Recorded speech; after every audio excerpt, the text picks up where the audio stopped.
こんにちは。ミニマリストになりたい私、もちです。安物買いの銭失いだった昔の私は、安いものを買って一生懸命節約、時には我慢さえしているつもりでしたが、全然お金が貯まっていませんでした。そんな私でしたが、ミニマリストを目指し行動するようになってから、不思議なことに自然とお金が貯まるようになりました。節約生活って我慢と思われがちですよね。でもミニマリストの暮らしは違いました。ミニマリストな暮らし方や生活習慣自体が自然と節約になり、我慢どころかむしろ日々の生活に多くの幸せを感じることができました。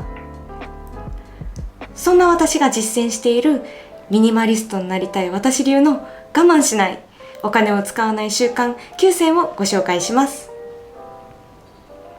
あくまで私が実践しているものであって、暮らしのスタイルにより誰にでも合うものではないとは思いますが、我慢をせずに節約したい方の何か参考になれば幸いです。それではスタートです。お金を使わないための習慣、一つ目は不要なものを手放すです。不要品を手放すと大切なものが見えてきます。まず前提として、ミニマリストって最低限まで物を捨てる、持たない暮らしって思われがちなんですけど、それはちょっと違うと思うんです。ミニマリストな暮らしとは、大切なものを持つ暮らしだと私は思っています。そのためにも自分にとって不要なものを手放しているだけなんです。私は1年半前になぜか満たされない、そんな人生を変えたくて物を捨て始めました。それから人生が本当に変わりました。というのも、ただ物を捨てるという行動をしただけで自分の価値観まですっかり変わってしまったからなんです。昔の自分は他の人によく見られたいし、たくさんのものを所有している方が豊かな人生だと思っていました。その結果、自分に足りないものばかり追いかけてしまっていて、物を増やしても増やしても全然満たされませんでした。そうして始めた捨て活。物を捨てることは自分自身と向き合う作業でした。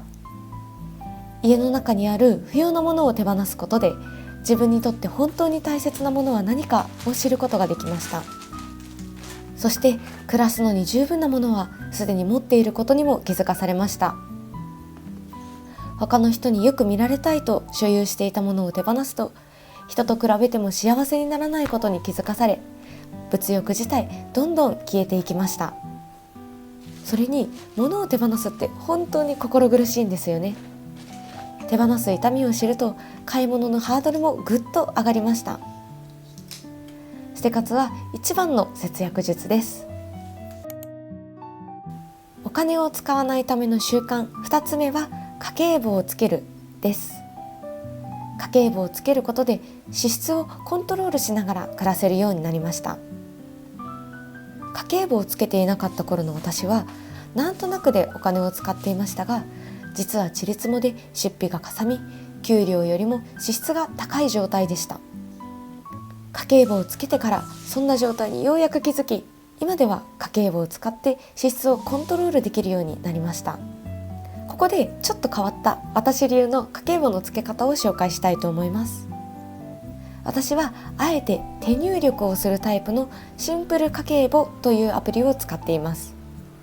というのも、マネーフォワードのような口座やカードと連携して管理する家計簿アプリはいまいちと感じていたからです。例えば年払いの管理です。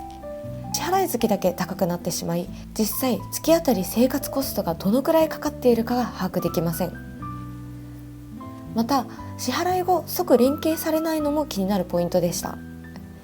今日は一体いくら使ったのか、その日のうちに振り返ることはできません。こんな気になるポイントがあったので、私はあえてこの手入力の家計簿アプリを使っています。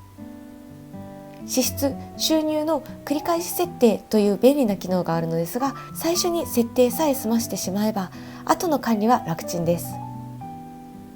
まず固定費、例えばサブスクや先取り貯金、そして年払いしているものやボーナスも月割りにして毎月1日の収支として繰り返し登録しています。そして月によって価格が変わるもの、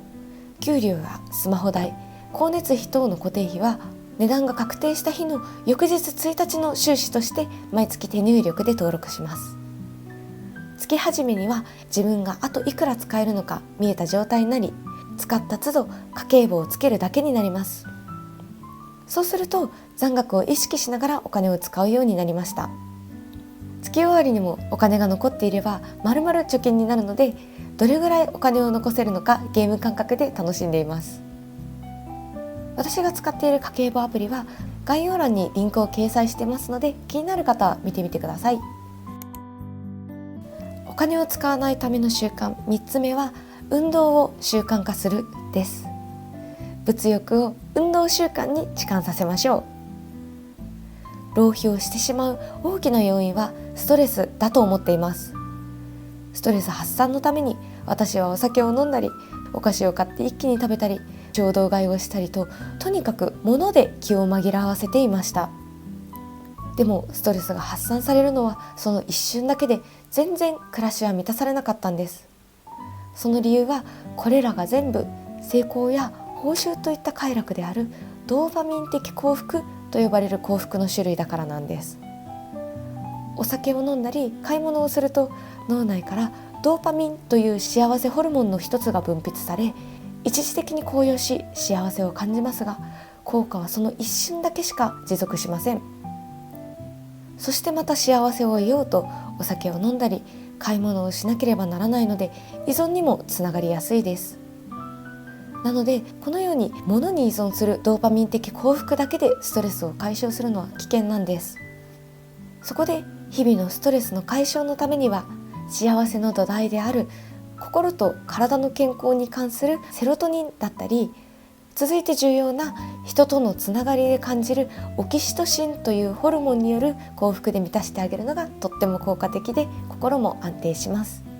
このような理由からセロトニンを分泌してくれる運動が本当に良いストレス解消方法なんです。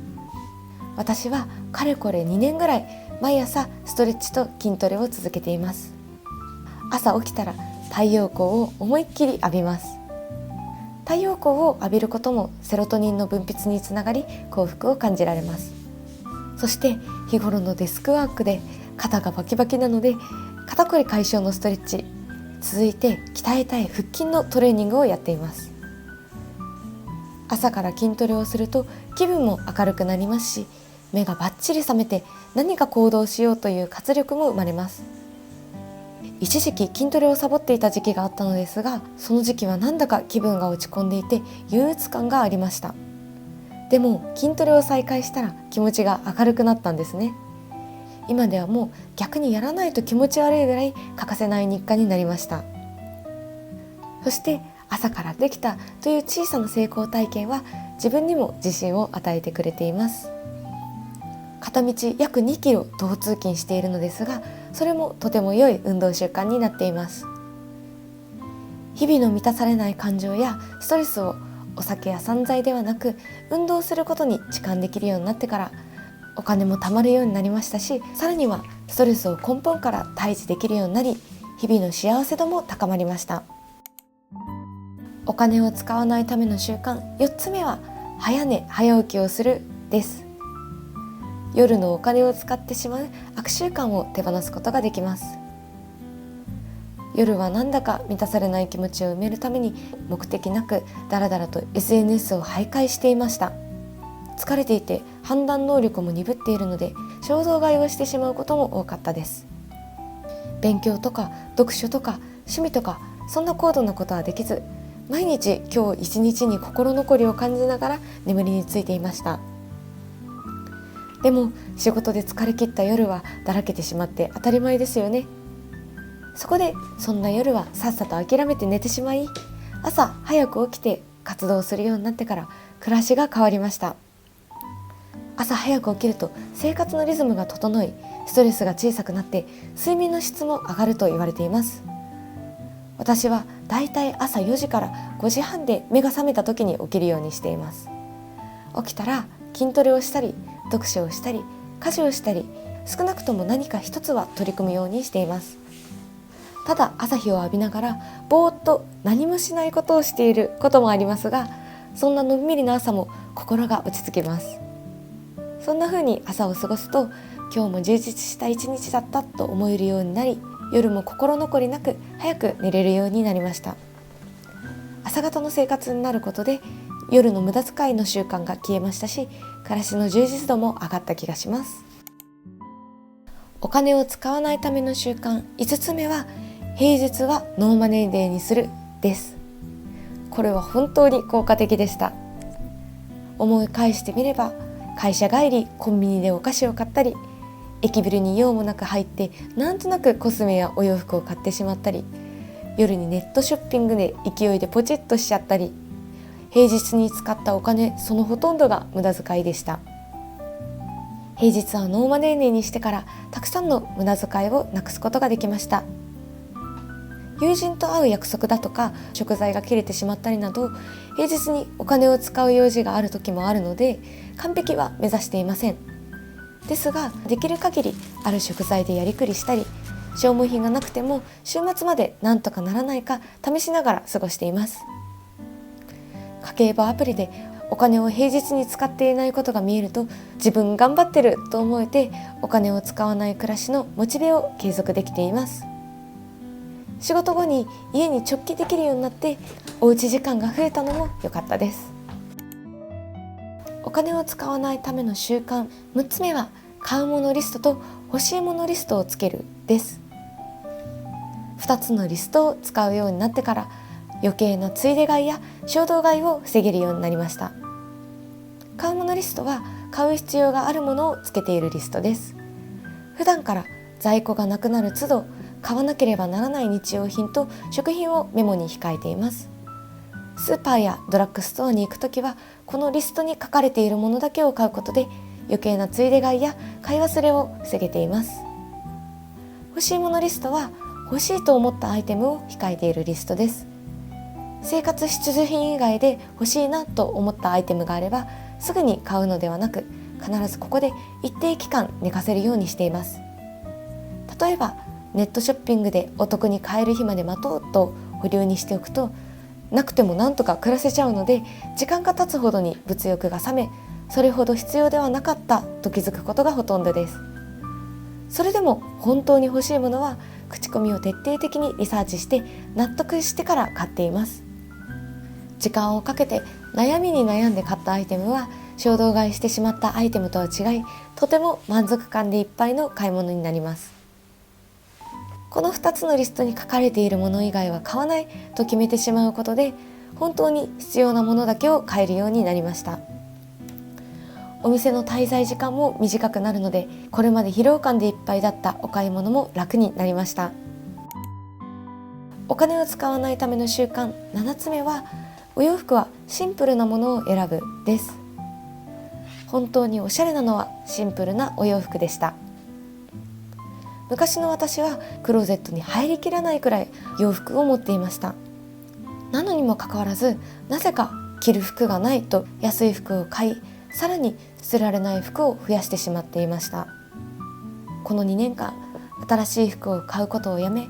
気に入らない服をどんどん手放すことで、厳選されたお気に入りの服ばかりになりました。そして気づいたことは、お気に入りとして残った服はシンプルな服ばかりだったということです。昔の私はショップに行くと、印象的な色やデザインのものばかり惹かれて買ってしまっていました。単品で見ると確かに可愛くておしゃれなのですが、着てみたら合わせる服が難しかったり、すぐに飽きが来たりしてしまい、タンスの肥やしになることが多かったです。結局捨て活をして、お気に入りとして残ったのはノーマルな白いシャツだったり、ブルージーンズ、装飾のないトップスなどシンプルなものばかりでした。でもこんなシンプルなアイテムの方がどんな服にも合いますし、コーディネートでもおしゃれに見えるんですよね。昔はいろんなカラーの靴を持っていましたが、今では黒い靴と白いスニーカーだけを持っています。カバンもベルトも今は黒色だけになりました。小物をすべて黒で統一すると、どんな服に合わせてもなんだかおしゃれにまとまるようになりました。そうすると新しい服ってあまりいらないなって思えるんですよね。この2年間で買った服はカーディガン1枚、スカート1枚の2着だけで、かけたお金はたったの5000円でした。シンプルな服にしてから何年も飽きることなく手持ちのお洋服を大切にすることができています。お金を使わないための習慣8つ目は積み立て投資をするです。積み立て投資をしてからお金の使い道が変わりました。今や政府が NISA という税制優遇をするぐらい、投資による資産運用を国を挙げて支援する時代になりました。これまで私は投資なんて怖いと思っていましたが、2年前母に勧められ、積立 NISA の制度を利用し投資を始めました。それからコツコツと広く分散投資されたインデックス投資を続けており、この先も長期で運用していく予定です。積立投資によってお金を増やすという選択肢ができてから、お金を使うときは本当に意味のあるお金の使い方なのか真剣に考えるようになりました。物が欲しくなったとき、それを買って今の自分を満たすのか、それともそのお金を投資してより増えたお金で未来の自分を支えてあげたいか、天秤にかけて考えるようになってから、自分の人生において大切なものを見極めてお金を使えるようになりました。投資を始める前は、投資はよくわからないし怖いし、自分には縁のないものだと思っていました。確かに投資はリスクはありますし、必ず増える保証はないです。ですが、投資について学ぶことでどの程度のリスクがあるのか、どうして長期で積み立てれば増える可能性が高いのか、納得した状態で始めることができました。積立 NISA 制度を利用して少額から投資を始めてみたことは、人生のお金の使い方を真剣に考えるようになったとてもいいきっかけになりました。2024年からは新 NISA 制度という新しい投資の制度が始まりますので、こちらを活用していきたいと思います。お金を使わないための習慣9つ目は、大切なことにお金を使うです。お金を使わない習慣としてお金を使うことを挙げるだなんて、一見矛盾しているように感じるかもしれませんが、とっても大切な行動だと思っています。お金を貯めるために日々行動していると、いつの間にか使わないことばかりにフォーカスしてしまいませんか？私はそうでした。お金を使うのはいけないこと、そんな風にさえ思ってしまっていた時期がありました。でもお金って使うためにあるんですよね。なので、何のためにお金を使うのか、これを考えることが一番大切なお金が貯まる習慣だと思っています。お金を貯める目的を考えてから、自分にとってお金を使うべきものは何か判断がつけられるようになりました。私の場合は仕事が辛い時期があったので、今の職場に生涯しがみつかまなくても、いざとなったら離れられるようにお金を貯め始めました。お金が貯まるほどに不安が小さくなり、辛かった仕事も今ではかなり心落ち着いてできるようになり、貯金が精神安定剤になっています。未来のためだけでなく、今を楽しむことも大切にしています。フルーツが大好きなので、果物は何種類かいつも冷蔵庫にあって、贅沢に毎日欠かさず食べています。自炊で節約はしているので、それでも月の食費は1万円以下で収まっています。物にはお金はかけませんが、一方で旅行やコンサート、習い事などの経験になるものやプレゼントにはお金を使っています。叶うかは分かりませんが、いつか世界を旅してみたいという密かな野望もあります。せっかく使わない習慣で手に入れたお金です。ぜひ自分にとって大切なものを何かを考え、自分の幸せのために使っていきましょう。以上がお金を使わないための習慣9選でした。ミニマリストを目指し、これらの習慣を続けたことで、我慢せずとも自然とお金が貯まり、そして日々の幸せも増えたような気がします。この動画が皆さんの参考になれば幸いです。最後までご視聴ありがとうございました。家計簿をつけてからいくら使えるのか把握しながら生活するようになり、支出をコン